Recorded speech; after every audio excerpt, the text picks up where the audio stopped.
Awal mula peradaban Mesir. Mesir kuno adalah suatu peradaban kuno di bagian timur Laut Afrika. Peradaban ini terpusat di sepanjang hilir Sungai Nil.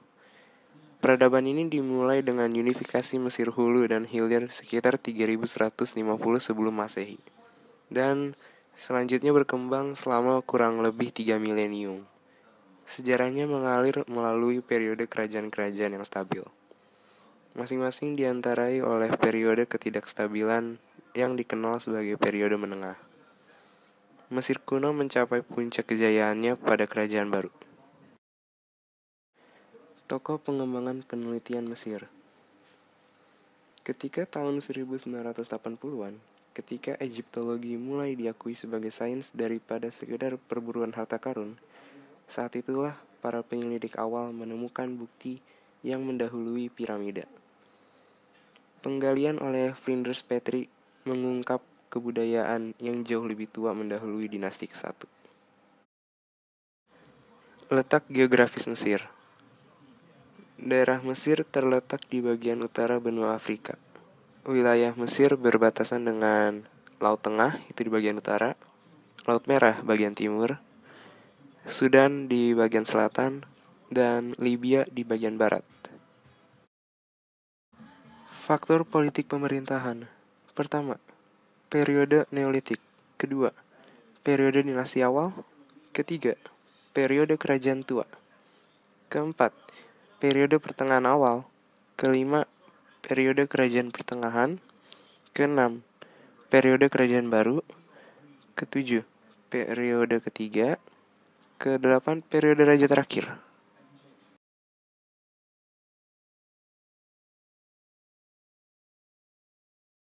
Faktor kepercayaan masyarakat. Bangsa Mesir kuno percaya bahwa kehidupan setelah mati itu ada, selama jasadnya masih utuh, dan memuja para dewa.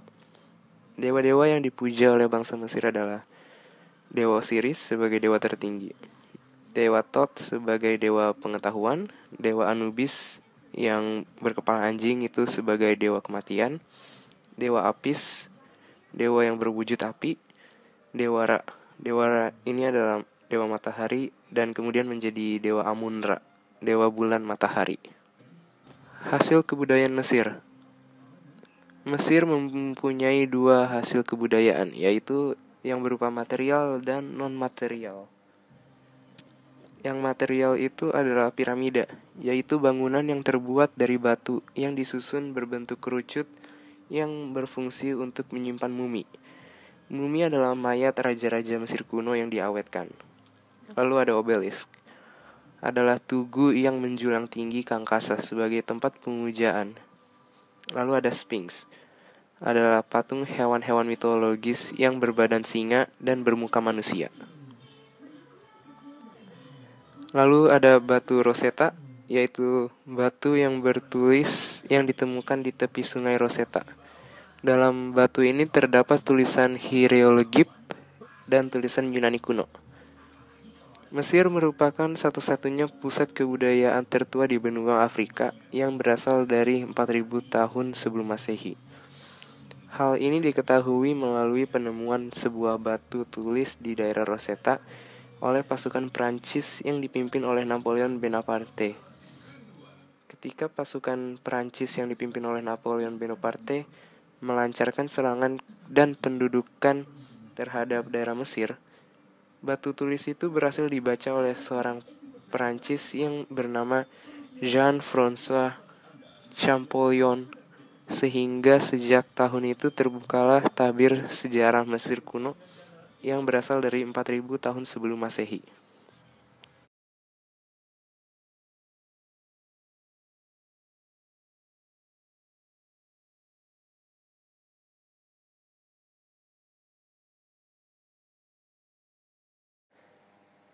Hasil budaya non-material bangsa Mesir kuno.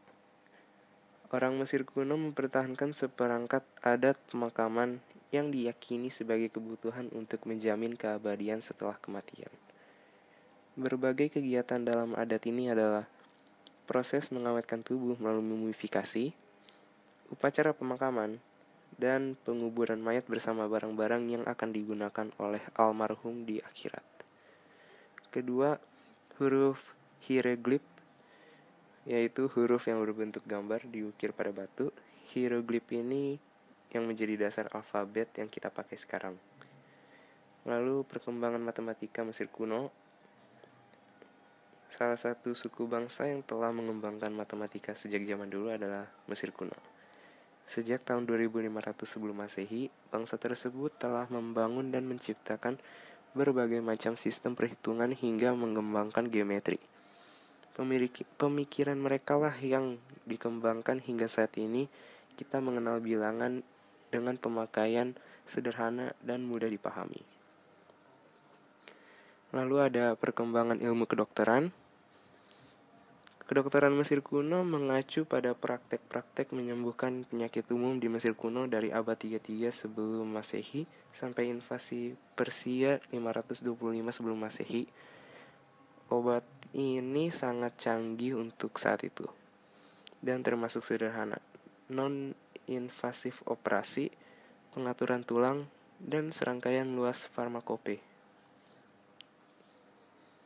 Lalu pengaruh peradaban Mesir terhadap dunia. Memberi manfaat pada hal-hal yang berpengaruh pada dunia, yaitu pertama, papirus. Dari tanaman papirus cyperus yang tumbuh di sepanjang tepi sungai Nil yang menjadi cikal bakal kertas yang digunakan pada zaman modern.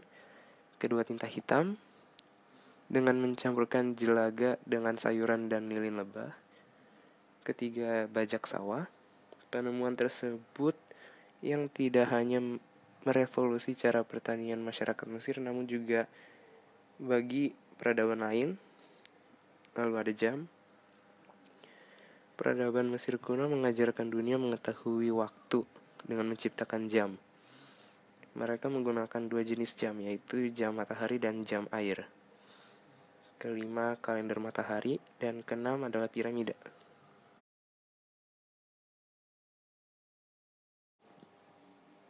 Masa keruntuhan Mesir tua dan Mesir tengah.